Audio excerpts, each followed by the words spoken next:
ఆనందానికి సంతోషానికి మూలమైన వాడు నీ కొరకు బెస్ట్ ఉంచి ఉన్నాడు. ఆమెన్.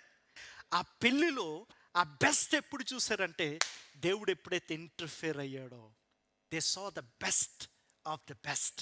ఆమెన్. నువ్వేమనుకుంటావు అంటే నీకు నాకు దేవుడు ఈ గట్టెక్కటానికి, ఈ పరీక్ష పాస్ అవటానికి, ఇక్కడికి వెళ్ళటానికి అనుకుంటాం.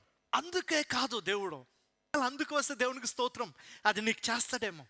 కానీ దేవుని కార్యం ఎలాగుంటుందంటే మునుపెన్నడూ లేని రీతిలో అంత టేస్ట్గా, అంత అద్భుతముగా దేవుడు నా జీవితాన్ని, నా పరిస్థితిని మార్చగల సమర్థుడై ఉన్నాడు.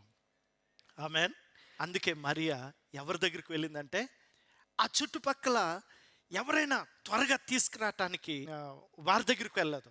ఏసే దగ్గరికి వచ్చి అంటుంది, దేర్ ఇస్ ఎ ల్యాక్, ఒక కొదువు ఉన్నది, నువ్వు కలుగు చేసుకో అన్నారు.